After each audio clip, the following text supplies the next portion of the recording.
자비로우신 아버지 하나님 감사합니다. 이 시간 마음을 다하고 뜻을 다하고 성품을 다하여 오직 주만을 예배하기를 소망합니다. 많은 근심과 염려가 혹시 있는 것은 아닙니까? 그 모든 것들을 내려놓게 하시고 주님께서 우리를 평강케 하셨사오니 우리는 마음을 다하여 주님을 예배하는 귀한 시간 삼아 주시옵소서. 성령 하나님, 이 시간을 통하여서 오직 하나님만을 기뻐하며 예배할 수 있도록 함께하여 주시옵소서. 예수 이름으로 간절히 기도드립니다. 아멘. 우리 함께 찬양할 때 너는 담장 너머로 뻗은 나무 함께 축복하며 찬양하도록 하겠습니다. 너는 담장 너머로 뻗은 나무 가지에 푸른 열매처럼 하나님의 귀한 축복이 삶에 가득히 넘쳐날 거야. 너는 어떤 시련이 와도 너는 어떤 시련이 와도 능히 이겨낼 강한 발의 있어. 전능하신 하나님께서 너와 언제나 함께 하시리. 너는 하나님의 사람, 아름다운 하나님의 사람. 나는 널 위해 기도하며 내 길을 축복할 거야. 너는 하나님의 선물, 사랑스러운 하나님의 열매, 주의 품에 꽃 피운 나무가 되어줘. 너는 담장 너머로 뻗은, 너는 담장 너머로 뻗은 나무, 가지에 푸른 열매처럼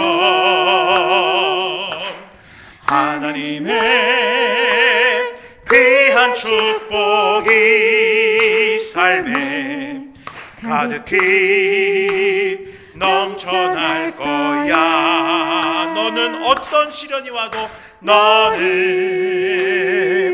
어떤 시련이 와도 능히 이겨낼 강한 발이 있어. 전능하신 하나님께서 너와 언제나 함께 하시니. 너는 하나님의 사람, 아름다운 하나님의 사람. 나는 널 위해 기도하며 내 길을 축복할 거야. 너는 하나님의 선물, 사랑스러운 하나님의 열매, 주의 품에 꽃 피운 나무가 되어줘. 복음 들고 산을 넘는 자들의 발길, 아름답고도 아름답도다. 평화 전하며 복된 소식을 외치네. 주 다스리시네.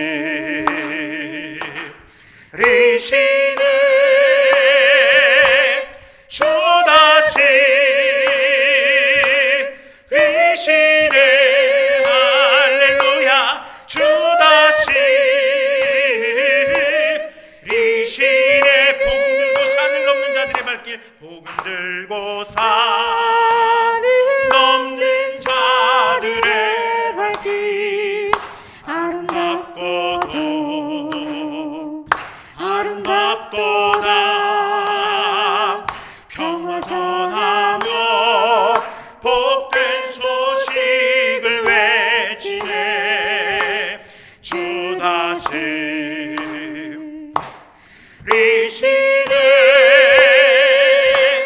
주 다스리시네.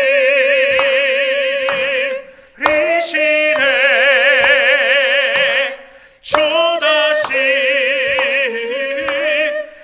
다스리시네. 아멘. 계속해서 찬양 드릴 때 주님 다시 오실 때까지 나는 이 좁은 길을 가겠습니다 고백하길 원합니다. 주님 다시 오실 때까지 나는 이 길을 가리라. 좁은 문, 좁은 길, 나의 십자가 지고, 나의 가는 이 길 끝에서, 나의 가는 이 길 끝에서 나는 주님을 보리라. 영광의 내 주님 나를 맞아 주시리. 주님 다시 오실 때까지, 주님 다시 오실 때까지 나는 일어나 달려가리라. 주의 영광 온 땅 덮을 때 나는 일어나 노래하리. 내 사모하는 주님 온 세상 구주시라. 내 사모하는 주님 영광의 왕이시라. 주님 다시 오실 때까지, 주님 다시 오실 때까지 나는 이 길을 가리라. 좁은 문 좁은 길 나의 십자가 지고 나의 가는 이 길 끝에서 나의 가는 이 길 끝에서 나는 주님을 보리라. 영광의 내 주님 나를 맞아주시리. 아멘. 주님 다시 오실 때까지, 주님 다시 오실 때까지 나는 일어나 달려가리라. 주의 영광 온 땅 덮을 때 나는 일어나 노래하리. 내 사모하는 주님 온 세상 구주시라.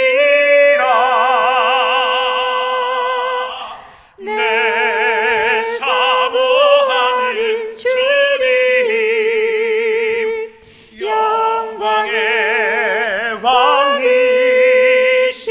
내 사모하는 주님, 내 사모하는 주님 온 세상 구주시라. 내 사모하는 주님 영광의 왕이시라. 영광의 왕이시라. 영광의 왕이시라. 영광의 왕이시라. 영광의 왕이시라.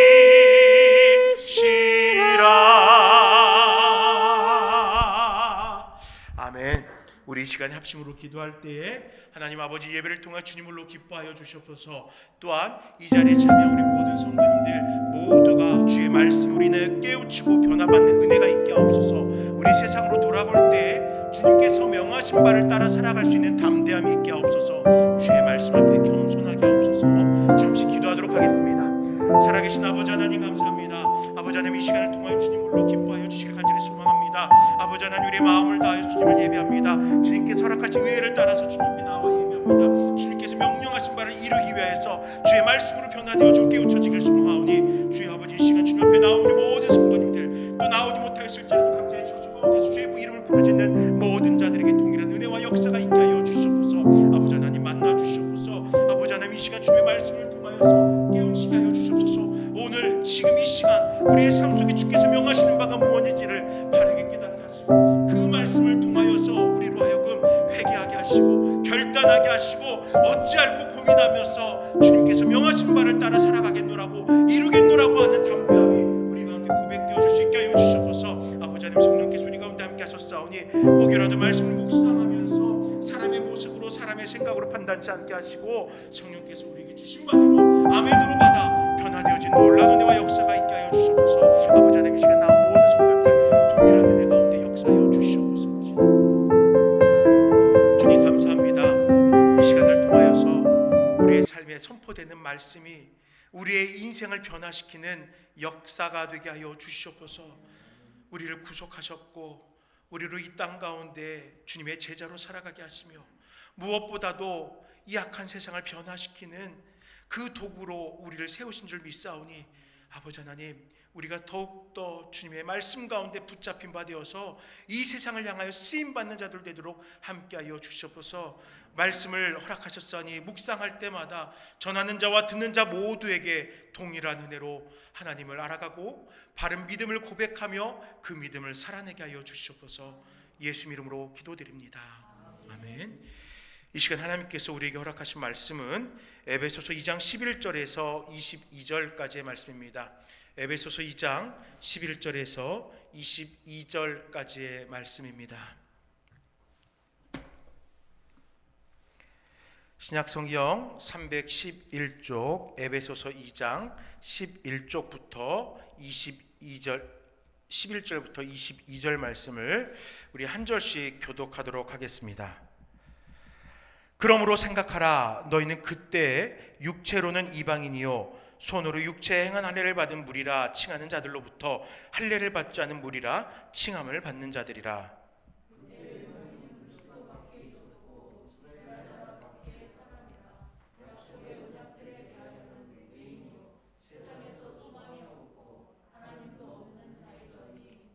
이제는 전에 멀리 있던 너희가 그리스도 예수 안에서 그리스도의 피로 가까워졌느니라.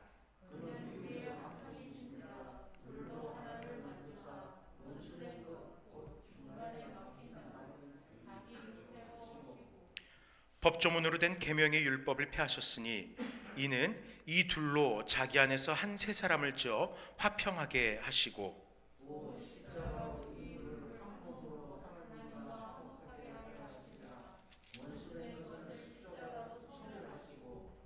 또 오셔서 먼 데 있는 너희에게 평안을 전하시고 가까운 데 있는 자들에게 평안을 전하셨으니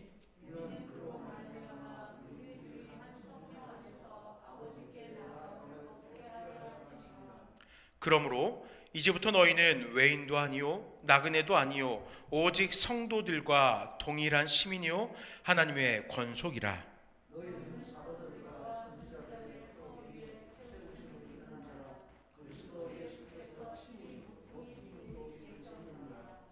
그 안에서 건물마다 서로 연결하여 주 안에서 성전이 되어가고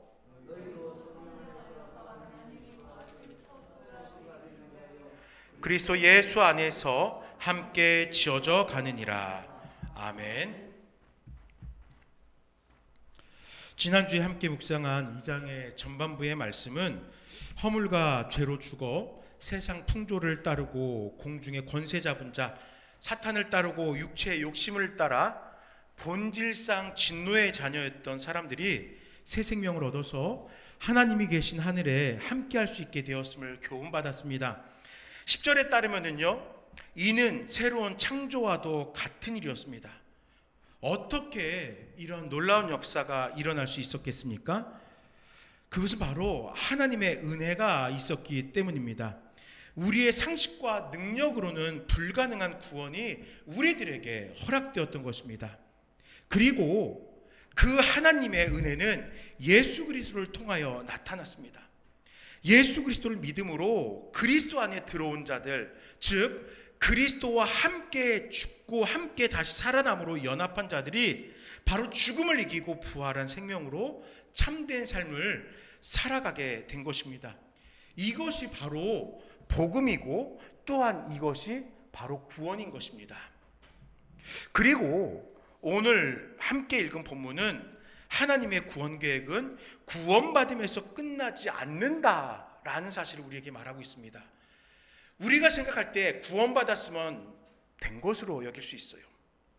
이단들이 그것을 이야기하잖아요. 구원받았어? 몇 월 며칠에 받았는데 구원받았으면 된 것이야. 그것을 이야기하잖아요. 그런데요, 성경은 어디에서도 구원을 단회적인 것으로 말하지 않습니다. 구원은요, 연속적인 것이에요. 이미 이루어진 구원과 아직 완성되지 않은 구원에 이르기까지 끊임없는 삶의 연속성이 바로 구원이라고 우리에게 교훈하고 있는 것입니다.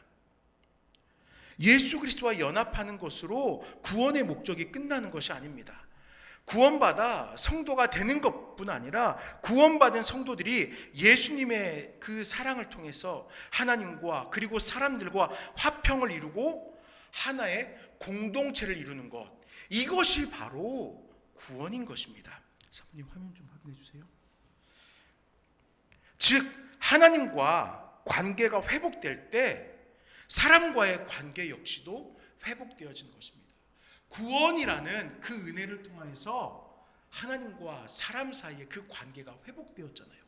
근데 이 회복의 놀라운 은혜는요, 이 놀라운 우리에게 주어진 선물은요, 하나님과의 관계 회복을 통해서 우리가 함께 살아가는 우리들의 삶의 회복이 함께 이루어졌다라는 것입니다.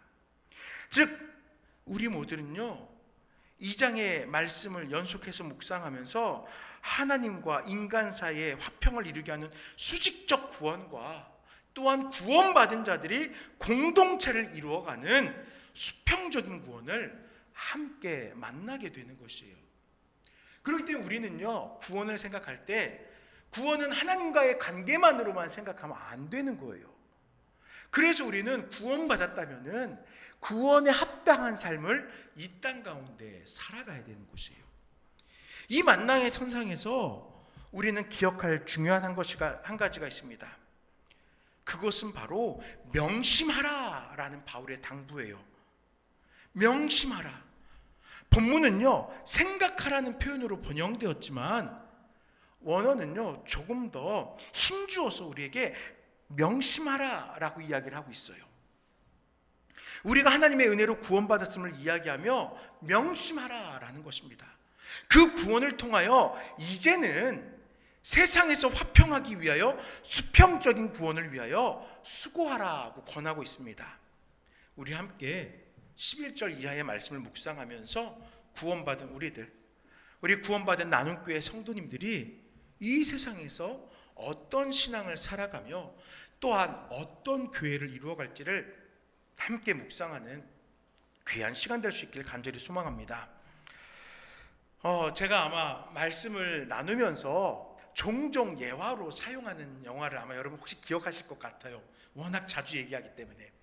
국제시장이라는 영화 제가 자주 예화로 들죠. 그런 얘기들 하죠. 인생작이다. 저에게는 이 국제시장이라는 영화가 인생작이에요. 한 남자의 인생과 함께하는 우리나라의 역사, 특히 힘들고 어려운 50년에서 80년대를 살아온 어른들의 삶이 그 안에 깊이 배어 있거든요. 그 영화를 볼 때마다 눈물을 흘리고 합니다. 이 영화가 시작되고요, 어떤 내용이 전개되냐면요, 6.25 전쟁 당시에 있었던 일입니다. 덕수라는 주인공이 나옵니다. 흥남철수 작전에 이 가족들이 이제 고향을 떠나게 됩니다. 가족들이 급히 짐을 싸서 피난을 위한 큰 배에 올라타게 되죠. 그런데요, 이 배에 올라타던 중에 아들이 데리고 있던 그 막내 동생이 잃어버리게 됩니다. 이 아들이 너무 놀란 거예요. 아버지, 내가 막순이를 잃어버렸어요. 어떻게 합니까? 염려합니다. 그러니까 아버지가 그러는 거예요. 걱정하지 말라고 먼저 달랩니다. 그러면서 이렇게 이야기해요. 명심에 들으라오. 시방부터 네가 가장이니까 가족들을 잘 지키라. 가족이 제일 우선이다 라고 이야기하고요, 아버지가 배에서 뛰어내립니다. 동생을 찾아오겠다고. 명심하라는 이 말을 통해서요, 10살, 11살 요쯤 될 것 같은 이 주인공의 신분이 변화됩니다. 그냥 철없는 아들이었는데요, 아버지가 이 아들에게 명심해야 돼. 너는 이제 이 가정의 가장이야. 네가 이 가족들을 지켜야 돼. 라는 그 말을 통하여서 신분에 엄청난 변화가 있었던 것이에요.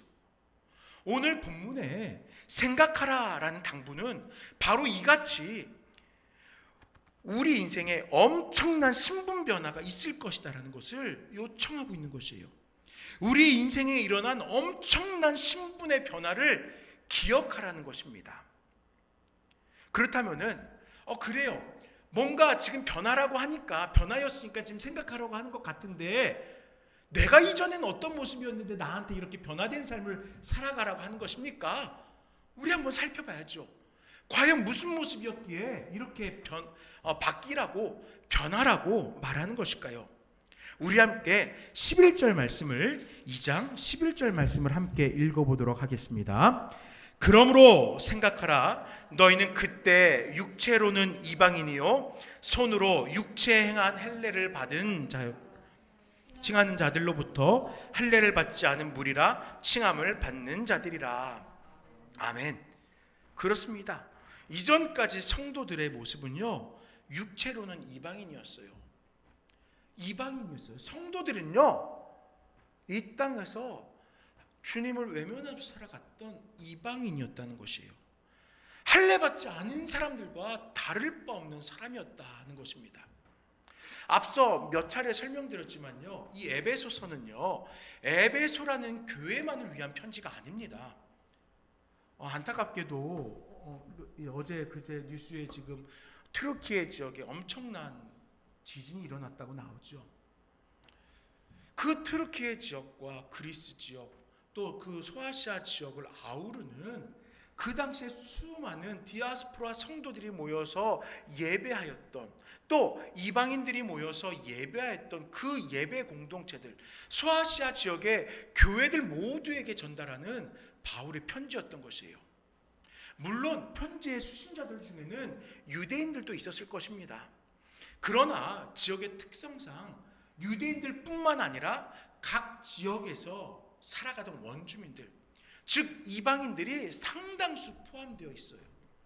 때문에 바울이 이방인이고 할례받지 않았다고 이야기하는 것은 성도이지만 회심하였지만 외적으로 보여지는 그들의 지난날의 삶과 외적인 모습을 가리키는 거예요. 지금 당신들이 이방인입니다 라고 얘기하는 것이 아니라 당신들은 유대인이라고 생각하고 살았지만 그리고 지금 나가 믿음으로 살아간다고 하지만 사실 우리 모두는 이방인들이었습니다 라고 얘기하는 거예요. 12절이 바로 그 숨은 뜻을 전하고 있어요. 그때의 너희는 그리스도 밖에 있었고 이스라엘 나라 밖의 사람이라. 약속의 언약들에 대하여서는 외인이요 세상에서 소망이 없고 하나님도 없는 자였다 라고 말하는 겁니다. 이방에 있는 사람들은 당연히 이방인이죠. 그러니까 유대인으로 배척을 당하였습니다. 유대인들에게. 그리고 이방인이기에 아브라함의 혈통이 아니에요. 때문에 유대인들에게 차별을 받고 유대인 그리스도인들조차도 당신들 할례받지 않았잖아 라면서 차별을 받아왔어요. 그런데 이들뿐만이 아닙니다. 기독교 신앙을 고백한 유대인들 역시도 먼저 유대인들에게는 이방인들과 같이 핍박과 배척을 받죠. 개종함으로써 유대교에서 떠났기에 혈통에서 떠난 자가 되었죠. 그러니까 유대인들에게 유대인 그리스도인들은 언약과 관계없는 이방인이라는 거예요. 어떤 모습이든지 즉 내가 지금 크리스찬으로 살아가지만 내가 과거에 어떤 모습이었든지 우리는 결국에는 다 이방인이었다라는 것입니다. 하지만 더 중요한 사실은요, 예수님을 영접하지 않았을 때 그들은 당연히 그리스도 밖에 있는 사람이었다는 거예요. 또한 구원의 은혜를 고백하지 않았기에 그들은 세상에서 죽은 자로 소망 없는 삶을 살아갔던 것입니다. 그리고 성자이신 예수를 부정함으로 하나님을 믿지 않는 불경건한 죄인이었다는 것이에요. 이것은 변할 수 없는 사실이라는 것이에요. 누군가는 이방인이어서 하나님을 알지 못하였는데 유대인과 이방인을 똑같이 대하는 것은 이방인들에게 너무 가혹한 것 아닙니까? 이렇게 누군가 물어볼 수도 있어요. 그런데요, 로마서 1장 19절은 이렇게 교훈합니다. 하나님을 알만한 것이 그들 속에 보였다라는 거예요. 이방인이든 이방인이 아니든 우리 모두는 하나님을 알만한 그 지혜 가운데서 살아왔다는 것이에요. 하나님을 알만한 기회들이 있었다는 것이에요.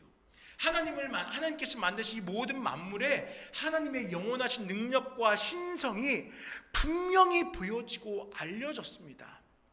때문에 유대인이든 이방인이든 스스로 하나님을 인정하지 않고 멀어져 살아왔던 지난날의 삶에 대한 깊은 반성과 회개함이 없으면요, 그들은 다 동일하게 이방인이라는 것입니다. 외적인 모습이 중요하지가 않아요.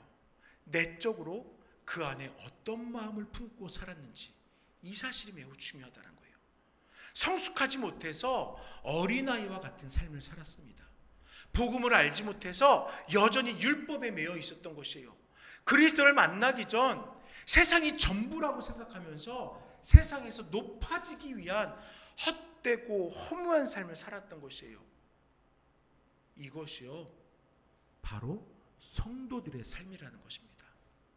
2000년 전 초대교회 성도들의 삶이고 바로 우리들의 지난 모습이라는 것입니다. 이러한 자들에게, 이러한 성도들에게 바울 사도는 생각하라, 명심하라 외치면서 신분의 변화가 있음을 강력하게 선포합니다. 삶의 모습이 바뀌어야 된대요. 이제 우리는 변화되었기 때문에, 구원받았기 때문에 그 구원에 합당하게 살아가라는 것입니다. 이렇게 권고하는 거예요.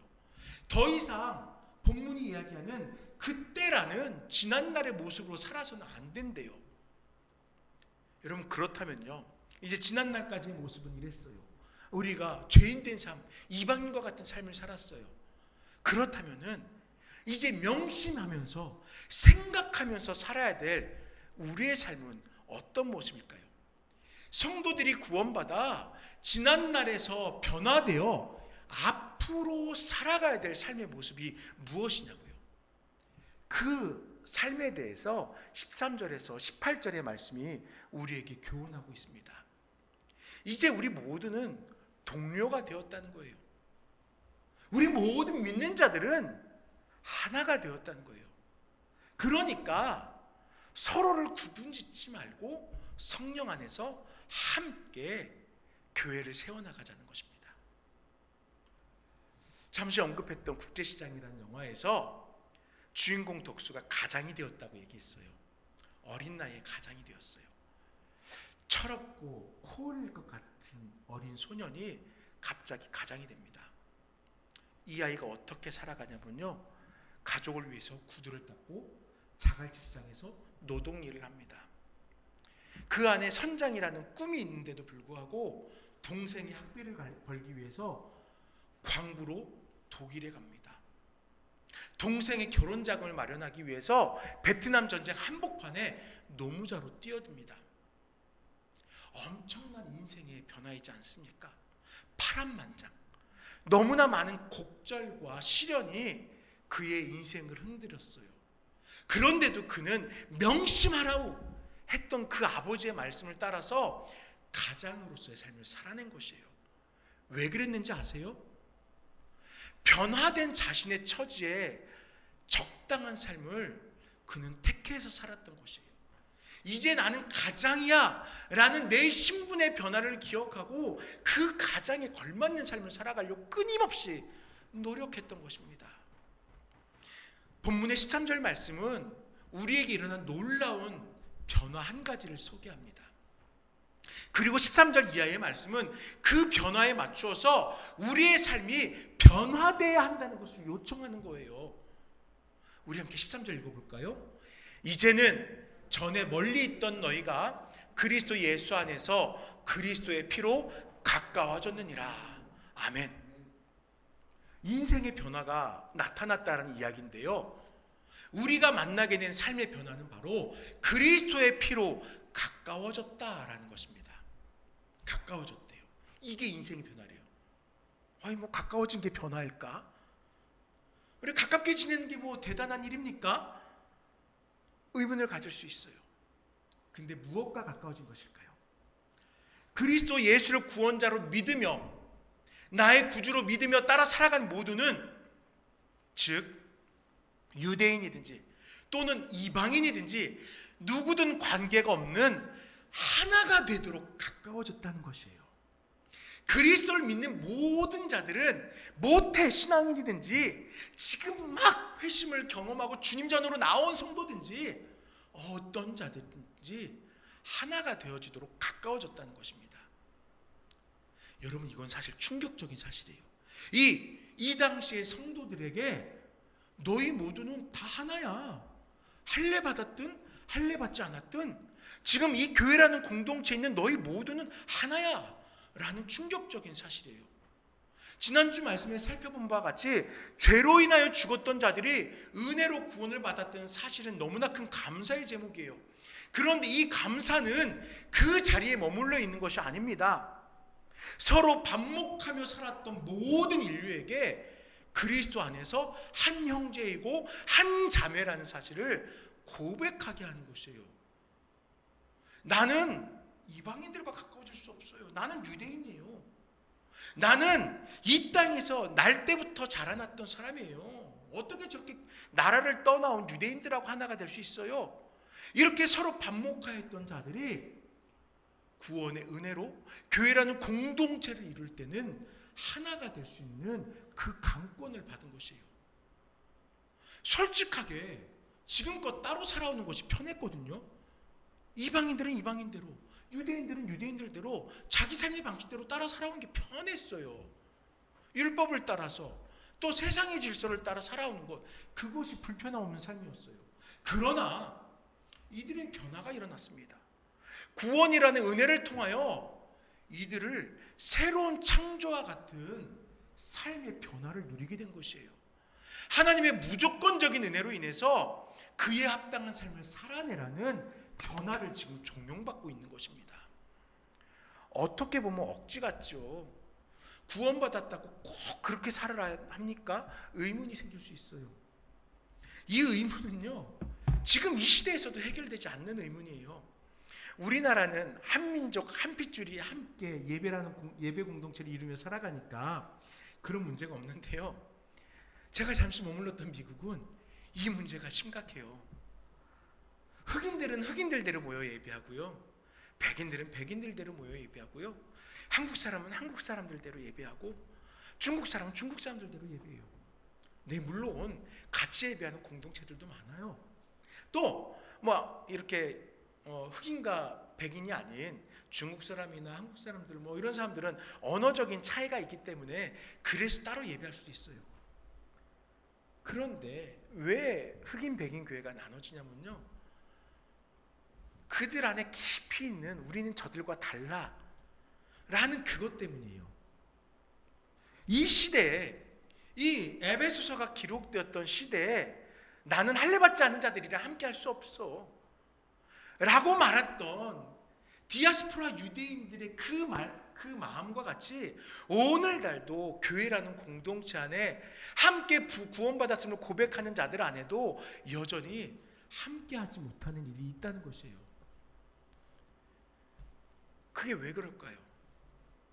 우리의 신앙이 아직 연약함 가운데에서 온전하게 하나됨을 이루고 있지 못하기 때문이에요.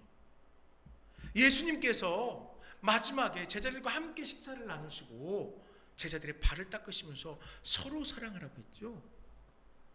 그 안에 내가 더 높은 자리에 오를 거야, 내가 예수님에게서 더 많은 영광의 자리에 오를 거야 했던 그 제자들에게, 야, 그런 거 생각하지 마. 너희들은 서로 사랑하고 서로 베풀면서 함께 하나님의 나라를 이루며 살아가야 돼. 이것을 말씀하신 거거든요. 바울 사도는 지금 우리들이 그걸 이야기하는 거예요. 아니, 할례 받은 게 뭐 그렇게 대수입니까? 할례 받지 못한 게 뭐 그렇게 죄악입니까? 이것을 구분짓는 우리의 연약한 신앙 앞에 왜 우리가 하나 되어야 되는지 그 사실을 우리들에게 이야기합니다. 바로 화평인 거예요. 유대인 성도들과 이방인 성도들 사이에서 서로 용납하지 못하고 있지만 할례 받았든 할례 받지 못하든 바울은 화평이신 주님의 구속하심으로 서로를 가로막은 담이 헐렸다고 이야기하면서 내 스스로가 다가서기 위하여 담으로는 수고할 필요 없습니다. 예수님께서 여러분들 사이에 맡겼던 담을 헐어주셨으니까 여러분들 안에 용납할 수 있는, 서로 사랑할 수 있는 그 마음을 주셨으니까 여러분들이 직접 수고하지 않아도 돼요. 그냥 여러분들은 이미 하나라는 공동체에 놓이게 된 것이에요 라고 말하고 있는 것이에요. 내 마음이, 내 고집이, 내 선입견이 지금껏 우리를 갈라놓았지만 주님의 그 크신 사랑, 남녀노소, 이방인과 유대인과 그 어떤 것도 구분짓지 않고 그 보혈로 구원하신 그 예수님의 사랑이 우리들 안에 있었던 그 모든 담들을 허물었다는 것이에요.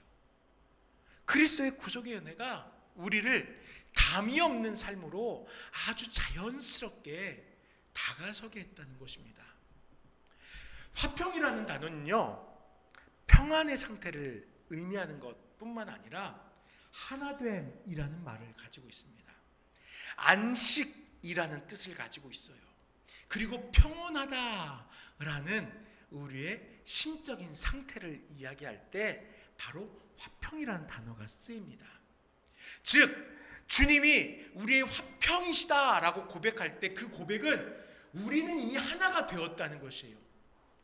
주께서 막힌 담을 헐어서 하나 되게 하심으로 우리는 서로 반목할 필요 없이 안식과 평안을 누리고 있다라는 현재 우리의 축복된 상태를 의미하는 거예요.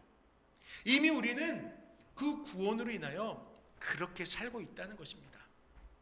그런데 안타까운 게 이렇게 현실은 변화되었지만, 신분이 변화되었지만 이 변화된 신분에 대해서 명심하라, 그 신분에 합당하게 살아가야 된다 말하고 있지만 우리가 아직 철이 안 들었나 봐요. 아직 내 신분이 변화되었다는 것을 깨우치지 못하고 지난날의 습관을 가지고 나는 하나 될 수 없어, 우리는 다른 모습이야, 스스로 체면을 걸면서 안식으로 나아가지 않고 있었던 것이에요. 왜 이 당시의 성도들은 한 믿음을 가지고 하나가 되지 못했을까요? 그들을 가로막고 있던 담벼락이 도대체 어떤 것이기에 이들이 하나 되지 못한 것일까요? 그 장애물은 바로 율법이에요. 규율이에요. 율법을 설명하기를 바울은 법조문으로 된 계명이라고 말하잖아요. 율법이 법조문이라고 말합니다. 저는 동의할 수 없어요. 율법은 사랑이에요. 율법은 가르침이고 교훈이고 사랑의 마음이에요. 원래 율법이 그런 거예요. 하나님 너무나 사랑하셔서, 우리를 너무나 사랑하셔서 혹여라도 실수로 죄짓지 않게 하도록 율법을 우리에게 주신 거예요. 율법은 사랑이에요. 그런데요, 사람들이 율법이 법조문 되게 하였습니다. 옳고 그름을 따지는 잣대가 되게 하였어요. 법조문으로 평가하게 하였습니다. 장로의 유전이 바로 그런 것들이에요. 하나님의 사랑만 가득 담고 있던 율법이 법조문이 되어서 오늘날 법원에서 이러이러한 범죄를 지었기 때문에 몇 년형에 처한다 하듯이 우리를 정죄하는 도구가 되었다는 것이에요. 율법이 더 이상 사랑으로 하나님의 백성들에게 다가서지 못합니다. 평가하는 존재가 됐다는 것이에요. 근데 여러분 아시죠? 이 평가의 잣대였던 율법을 예수님은 완전히 쓸모없도록 폐지해버리셨어요. 때문에 바울 사도는 골로새서 2장 20절 말씀에서 너희가 세상의 초등학문에서 그리스도와 함께 죽었거든 어찌하여 세상에 사는 것과 같이 규례에 순종하느냐라고 되물으면서요, 폐지된 율법이 아닌 그리스도의 구속의 은혜, 죽은 자를 살리고 거룩하고 흠없고 책망할 것이 없는 삶을 살아가게 하신 그 은혜를 누리며 살아가자라고 우리에게 권하고 있는 것이에요. 단 한 가지 강조하고 또 강조하는 것, 그리스도의 피로 가까워졌으니까 먼 데 있는 자들이든 가까운 데 있는 자들이든 관계없이 화평함을 누리는 것입니다. 이미 화평한데 왜 자꾸 그 화평을 벗어나려고 하느냐라고 얘기해요. 화평이란 평온의 상태를 누리며 살아가자라고 강권하는 거예요. 물론 하나됨을 이름으로 정서적 안정을 누릴 수 있겠지만 각자의 모습으로 불편함 없이 살아왔던 이들이 구원에 일하는 은혜를 통하여 변화를 받고 그에 합당한 삶, 화평에 함께 머무는 삶을 살아가라. 그것이 바로 우리 인생의 변화라는 것입니다. 갈라디아서 3장 28절에 너희는 유대인이나 헬라인이나 종이나 자유인이나 남자나 여자나 다 그리스도 예수 안에서 뭐라고 말씀할까요? 하나이니라 라고 말씀합니다. 다 하나입니다. 다 화평하다는 거예요. 다 평안을 누린다는 거예요. 다 안식을 누리게 되었다는 거예요. 이 평안으로 말미암아, 하나됨으로 말미암아, 게다가 성령이 이 모든 일을 이루어지도록 지금 우리 곁에서 도우시기 있기 때문에 우리 모두는 하나된 공동체이고 우리의 주권자 아버지께 마음껏 나아갈 수 있는 은혜를 누리게 된 것입니다. 담이 헐어지고 우리는 이미 하나가 되었던 것이에요. 이미 가까워졌던 것이에요. 내 의지가 아니라 성령께서 이 모든 일들이 이루어질 수 있도록 지금도 우리에게 일하고 있다는 거예요. 그런데요 여러분, 나는 성령의 충만을 간절히 바라면서 당을 짓고 살아간다면 내 삶에 진짜 성령의 지배를 받는 삶이 되겠습니까? 아니라는 거예요. 성령의 충만함을 누리고 있다면 마땅히 그 삶은 서로 가까워진 하나가 된 그 삶을 살아가야 되는 것이에요. 그래서 이 하나됨에 대해서 19절에서 22절의 말씀은 뭐라고 말하냐면요, 우리 모두는 하나된 하나님의 권속입니다 라고 이야기합니다. 이방인 성도들은 구원받아 믿음을 고백한 이후에 사실 여전히 교회라는 공동체에서 한 발짝 물러서 있었어요. 왜냐면요, 그들 스스로 외인이라고, 또 나그네라고, 또는 여전히 나는 죄인, 더러운 자라고 생각했기 때문이에요.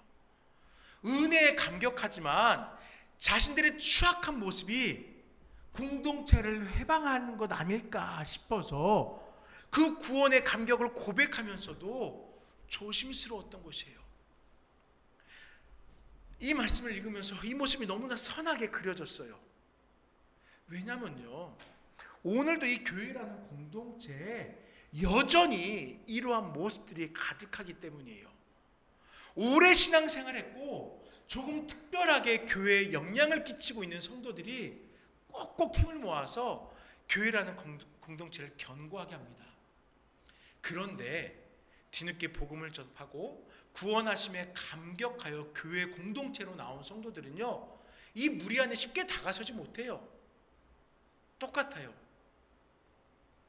내가 그럴 그릇이 못 됐는데, 나는 이제 그 은혜를 체험했는데, 나는 아직 말씀도 모르는데, 나는 아직도 부족해서 교회에 덕을 끼치지 못하는데, 끊임없이 나는 연약합니다, 부족합니다라는 자기 반성이 공동체에 다가서지 못하게 해요.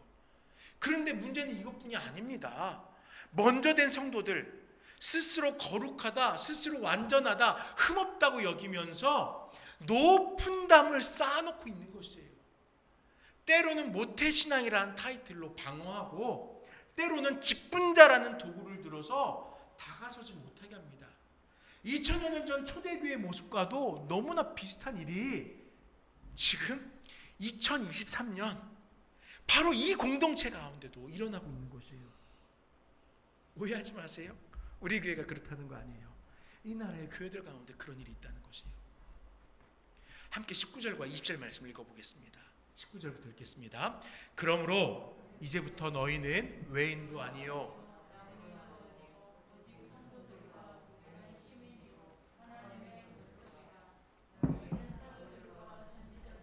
더 위에 세우심을 입은 자라. 그리스도 예수께서 친히 모퉁이 돌이 되셨느니라. 아멘. 맞아요. 우리는 더 이상 분리되어야 할 어떤 모습도 가지고 있지 않습니다. 우리가 믿음을 고백할 때 주께서 우리에게 모퉁이 돌, 쉬운 말로 연결고리가 되어주셨어요.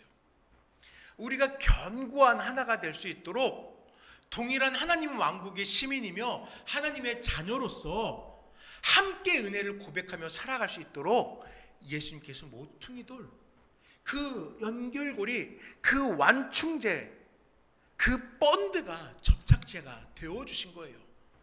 이제 우리들은요, 법조문, 장로들의 유전, 교회의 전통 따위에 사람이 만든 규율에 사로잡혀서 서로를 반목할 필요가 없어요. 여러분, 우리가 갈라디아서를 묵상할 때 아마 기억하실 거예요. 베드로가 바울 사도한테 혼나요? 왜 혼났어요? 베드로가 할례받지 않은 이방인 성도들과 같이 식사를 하다가 유대인들이 온다고 하니까 서둘러 그 자리를 벗어났었잖아요. 이 이야기를 듣고 베드로를 바울이 혼내잖아요. 왜 그런 거예요? 그거 아니에요. 우리 모두는 하나라는 거예요. 우리 모두는 주 안에 하나, 한 모습, 한 형제라는 거예요. 우리의 규율 때문에, 사람이 만든 그 법조문 때문에 그 담을 쌓으며 살아갈 필요가 없다는 거잖아요. 그 이야기를 반복합니다. 예수 그리스도의 가르침을 전한 사도들의 삶과 하나님의 사랑을 간청한 선지자들의 음성만을 따라서 살아가면 된다는 거예요. 그런 법조문 규율을 생각하지 말래요. 우리가 하나 되도록 돕는 성령의 도우심을 따라서 만세 이전부터 지금까지 한결같이 인류와 함께하길 원하셨던 하나님의 사랑을 따라서 하나님이 거하실 만한 처소가 되어서 영원까지 살아가면 된다는 것입니다. 누구나 그리스도 예수를 나의 구원자로 고백한다면은 우리 공동체에 함께할 수 있는 거예요. 그의 겉모습이 어떠하든지 하나가 될 수 있어요. 이해되지 않는 모습, 형편들, 우리들에게도 흠으로 보이는 그런 모습들이 분명히 있습니다. 고집스럽고 독선적입니다. 말만 앞서고 행실이 따라가지 못합니다. 자아가 너무 강해서 남을 돌보지 못해요. 우리 역시도 흠이 있어요.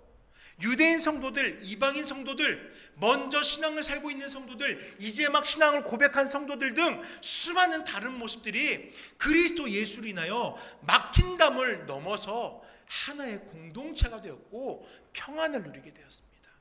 이 공동체 위에 성령이 끊임없이 도우시며 진정한 하나가 되도록 일하고 있어요. 우리는 지난 습관으로 평가할 것 없어요. 나 역시 평가의 대상이 될 수 있거든요. 그러므로 사랑하는 여러분, 법조문 저 멀리 버리세요. 그리고 예수님께서 나를 십자가에서 바라보신 그 사랑으로 바라보세요. 그러면 내 안에 평안이 생기고, 그러면 내 안에 평온이, 하나됨이 넘치게 되는 것입니다. 이제 말씀을 좀 정리하겠습니다. 바울 사도는 우리들에게 삶의 모습이 바뀌어야 한다라고 강력하게 권고하고 있어요. 남남으로 지내던 자들이었지만 이제 우리 모두는 그리스도의 구속하심으로 하나가 되었기에, 신앙의 동료가 되었기에 서로를 향한 거친 시선을 바꾸어서 더불어 평안을 누리라고 합니다. 왜 이렇게 강권하는 거예요? 우리 모두는 우리를 구원하신 하나님의 권속이기 때문입니다. 사랑하는 성도 여러분, 우리 안에 하나 되지 못함이 있습니까? 용납하지 못하고 인정하지 못하고 나만 옳다고 여기는 독선의 신앙이 있지는 않습니까? 본문의 말씀을 우리가 함께 묵상하고 기억하면서 우리와 다른 모습의 성도들 사이에 내 스스로 담을 쌓고 있다면은 예수님을 의지하여서 하나 되어지길 소망합시다. 그래서 하나님의 임재하시기에 부족함 없는 교회 공동체를 이루는 저와 모든 성도님들 되시기를 간절히 축원드립니다. 우리 이 시간 함께 기도할 때, 주님, 나 역시도 모난 자입니다. 나 역시도 누군가에게 흠 있는 자로 보여집니다. 그런데 왜 내가 잣대를 들어서 우리 공동체를 둘로 나누려고 합니까? 이 바울의 강권적인 교훈을 본받아서 주님의 그 은혜를 따라 하나 되어지고 하나의 공동체를 이루는 것에 힘쓰는 주의 성도 되게 하옵소서라고 잠시 기도하도록 하겠습니다. 살아계신 아버지 하나님 감사합니다. 아버지, 이 시간 주님께서 허락하신 은혜를 다시금 묵상하게 하여 주시옵소서. 주께서 나의 삶을 변화되게 하셨습니다. 주께서 반목 가운데 주께서 잣대를 가지고 들이밀며 살아왔던 내 신앙 가운데 하나됨을 허락하여 주셨습니다. 십자가 그 앞에서 우리 모두는 하나입니다. 우리의 살아왔던 그 모습이 다를지라도 이제 우리는 함께 살아가고 있습니다. 구속하신 주님을 바라보며 주님의 제자로서 함께 이 세상을 살아가고 있습니다. 하나님의 자녀로서 권속으로서 한 교회를 이루면서 하나님께서 머무실 만한 처소가 되기 위해서 하나가 되었습니다. 이 변화를 기억하며 그 변화에 합당한 삶을 살아내는 우리 모든 나눔교회 성도님들 되게 하시옵소서. 우리가 하나 되기 위해서 더욱더 그리스도 예수의 사랑으로 변화되어져가는 믿음의 백성들 되게 하시옵소서. 주님 감사합니다. 그리스도의 구속의 역사가 우리의 삶을 변화시켜 주셨습니다. 이제 그 변화에 합당한 삶을 살아가게 하시옵소서. 매일 우리의 입술로 성화되어지길 원한다고, 성도로 살아가길 원한다고 고백하지만 어떻게 살아야 되는지 몰랐습니다. 이 말씀을 따라 교훈받았사오니 이제 우리는 하나 되기 위해 힘쓴 자들 되게 하시옵소서. 혹시 나만 옳다고 여겼고 나만 거룩하다고 여기진 않았습니까? 부족한 자들이 있고 조금 내키지 않는 자들이 있을 수 있지만 주 앞에 구원받은 자들이라면은 우리가 하나 되며 우리가 한 신앙으로 합하여지길 간절히 기도하는 모든 믿는 자들 되게 하시옵소서. 그러나 아버지, 더욱더 우리에게 분별력과 지혜가 있게 하셔서 거짓된 구원을 가지고 우리에게 다가서는 자들이 있다면은, 이단 사상을 가지고 우리 가운데 나오는 자들이 있다면은 우리 그들과 더불어 선을 긋고 하나 되지 않으며 진리를 수호해내는 또한 성도가 될 수 있도록 역사해 주시옵소서. 감사합니다. 예수님 이름으로 간절히 기도드립니다. 아멘. 함께 예배한 우리 모든 성도님들을 진심으로 환영하고 다시금 축복합니다. 남전도의 설립 예배 및 헌신 예배가 2월 19일 주일 예배 가운데 있습니다. 우리 성도님들 여러모로 준비하고 계신데 특별히 기도로 준비해 주시길 부탁드립니다. 남전도 회원들뿐만 아니라 함께 예배한 우리 모든 성도님들이 주님 앞에서 어떻게 살아갈 것인가를 결단하고 다짐하는 시간 되게 해달라고 우리 함께 기도해 주시길 부탁드립니다. 그리고 동일하게 2월 19일 날 오후 예배 후에는 운영위원회로 함께 모이겠습니다. 운영위원회 때 여러 가지 안건이 있겠지만 그 가운데서 중요한 것은 2023년도 자금 수요에 관한 내용들이 있습니다. 여러분들 기도하면서 우리 교회가 힘쓰고 애쓰는 이 장학사역에 하나님께서 허락하신 은혜가 있어서 재정이 채워지고 있지만 중요한 것은 이 재정이 또 바르게 사용되어져야 된다는 거예요. 진짜 하나님께서 마음을 두신 그 아이들을 위해서 이 자금이 쓰여되게 해달라고 마음으로 함께 기도해 주시길 부탁드립니다. 그리고요 여러분, 4월 9일 부활주일 예배 때 세례와 입교를 시행합니다. 우리 교회 성도님들 중에서 아직 세례 받지 못하거나 또 입교의 대상이 되었는데 아직 입교받지 못한 성도님들이 있다면은 서로 권면하셔서 함께 신앙을 고백하고 우리 교회의 한 구성원으로 함께하는 것에 우리가 서로 기도와 동료가 있길 부탁드립니다. 2월 26일부터 사순절이 시작되게 됩니다. 사순절 시작될 때부터 여러분들의 마음이 조금 더 구별되어짐이 있기를 부탁드립니다. 함께 찬양하신 후에 축도로 예배를 마치도록 하겠습니다. 주님 보좌 앞에 나아가 참된 안식과 기쁨 누리겠네 찬양하겠습니다. 주님 보좌 앞에 나아가 참된 안식과 기쁨 나 누리겠네 경배하며 주의 얼굴 구할 때 신실하신 주님 찬양해. 신실하신 하나님 신실하신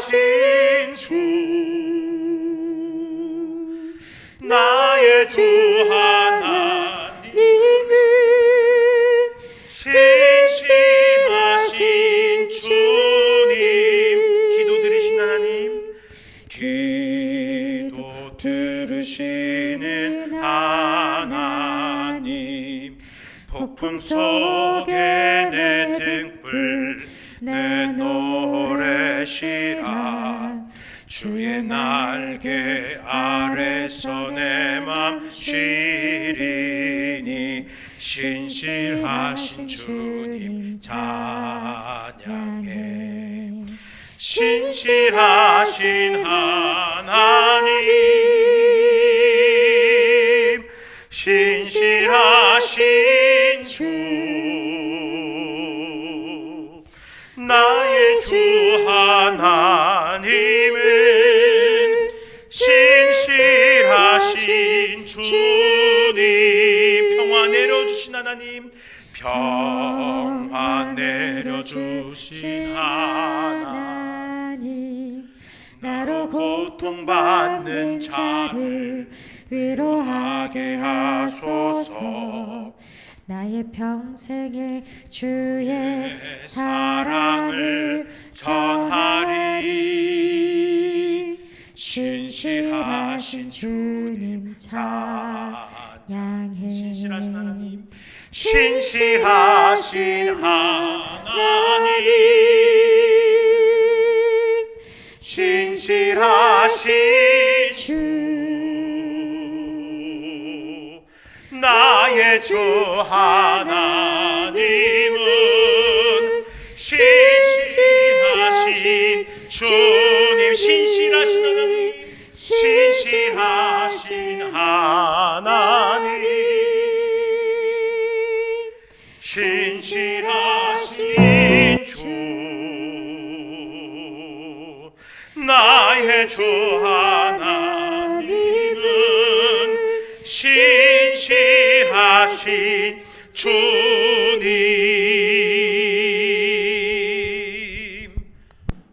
신실하신 아버지 하나님 감사합니다. 언제나 우리에게 변함없이 함께 하심으로 주님께서 허락하신 그 구속의 은혜를 감사하며 감격하며 하루하루를 살아갈 수 있습니다. 아버지 그 구속의 은혜를 기억할 때에 우리의 삶이 이제 하나됨을 고백하길 원합니다. 우리 안에 반목됨이 있었습니까? 용납하지 못함이 있었습니까?